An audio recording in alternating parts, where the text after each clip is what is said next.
Look around you. Skyscrapers piercing the clouds.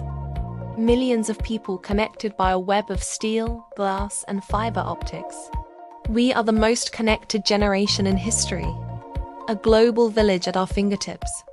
Yet, a study from Cigna found that nearly 80% of young adults feel lonely. How is this possible? Why, in a world overflowing with people, do we feel so alone? The answer is simpler and more terrifying than you think. Because our brains, the very core of who we are still running on 50,000-year-old software. We're living in a futuristic world, but our instincts, our needs, our very wiring are from the Stone Age. For our ancestors roaming the savannah, being part of a tribe wasn't just a social preference. It was a survival mandate. A tribe of 150 people was your world. It was your protection, your food source, your family. To be exiled, to be left alone, was a death sentence. Your brain knew this. Isolation triggered alarm bells, a primal fear that screamed danger. Today, that same ancient programming is still active, but the world has changed. Isolation is no longer a punishment inflicted by the tribe. It's a choice we make every single time we unlock our phones. We've traded the warmth of the campfire for the cold glow of a screen, and our brains are screaming in protest. We live in a society that sells us independence as the ultimate prize, but our biology craves connection. This is the great trap of modern life. We are sold a dream of freedom that leaves us stranded on a deserted island of our own making. We think we're solving this problem. We open our apps, scroll through endless feeds, and see the smiling faces of our friends. We're connecting, right? Wrong. We've fallen into what I call the digital cocoon. It's a beautifully crafted illusion of community. Social media platforms are engineered to simulate what neuroscientists call social nutrients. The likes, the comments, the shares.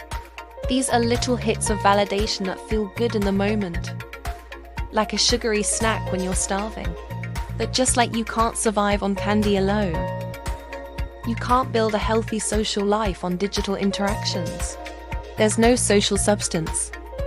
It's empty calories for the soul.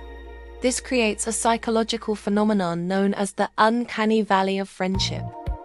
You know the uncanny valley from robotics, where a humanoid figure looks almost real, but something is just slightly off, making it feel eerie and unsettling. That's what social media has done to our relationships. We see perfectly curated images of people's lives.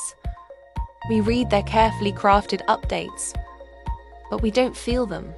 We're missing the subtle cues, the micro-expressions, the shift in tone, the shared energy of being in the same room. Our brain recognizes the shape of a friend but can't sense their presence. This mismatch creates a deep, gnawing hunger. You're surrounded by the feast of connection, but you're starving because none of it is real food. You scroll and scroll, hoping the next post will finally satisfy that craving, but it never does. It's a hunger that can't be filled, because we're trying to feed a 3D need with a 2D solution. And this problem isn't just in our pockets. It's built into the very foundations of our cities. Welcome to the urban jungle. Take a look at modern architecture. Towering apartment complexes. Sprawling suburban neighborhoods with high fences. Gated communities. What's the selling point? Privacy, exclusivity. But what's the result? Isolation. We've designed our environments for maximum privacy.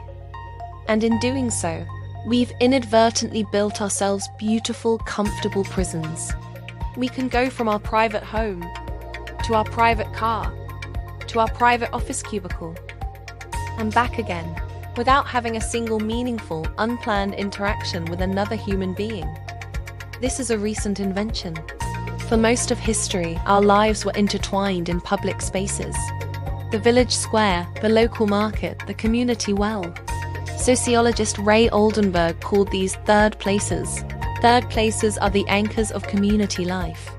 They are the spaces where we gather outside of our two usual environments. Home, the first place, and work, the second place. Think of cafes, parks, public libraries, barbershops, and pubs. These are the places where you meet people organically, where conversations spark up by chance, where relationships are formed not through swiping, but through simple, shared existence. But these places are disappearing. Rising rents, the shift to online shopping, and a culture that prioritizes convenience over community have led to the decline of the third place.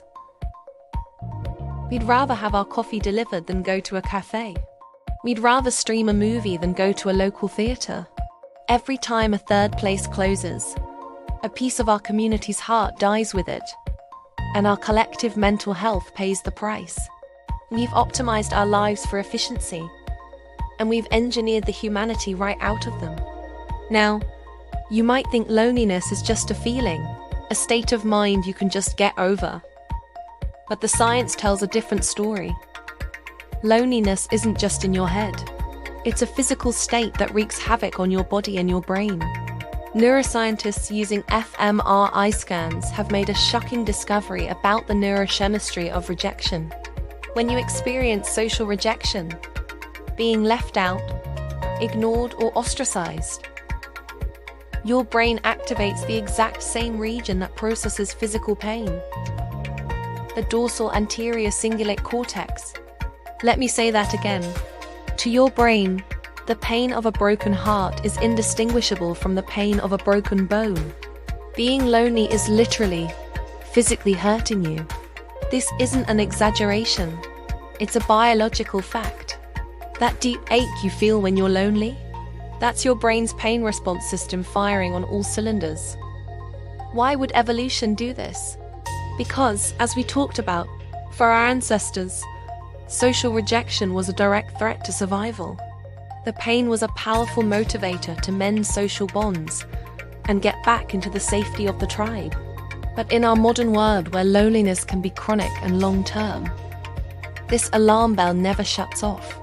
This constant state of alert floods your body with stress hormones like cortisol, leading to inflammation, a weakened immune system, and an increased risk for everything from heart disease to dementia. Loneliness isn't just making you sad. It's slowly poisoning you from the inside out. We've underestimated it, dismissed it as a simple emotion, when in reality, it's one of the most serious public health crises of our time. So we're trapped in a modern world with an ancient brain, cocooned in digital illusions, living in isolating jungles, and physically hurting from the inside out. It sounds hopeless, doesn't it? But it's not. The way out is not more technology, more followers, or a more perfect apartment. The way out is beautifully simple and profoundly human. The solution, the cure for this epidemic of loneliness, is what I call social friction. What is social friction? It's the messy, unpredictable, and often slightly uncomfortable process of engaging with people you didn't choose to be around. It's the opposite of the curated, algorithmic world of social media, where you only see people who agree with you and like the same things you do. Social friction is about embracing diversity and randomness. It means joining a local sports league, a book club, a volunteer group, or a community garden. It's about putting yourself in situations where you have to interact with people from different backgrounds, different age groups, and different belief systems. It's in that friction, in navigating those differences, that genuine connection is forged. You build tolerance, empathy, and resilience. You learn to see the humanity in people who aren't just like you. This is how real community has always been built, not through selection, but through proximity. Not through algorithms, but through shared experience.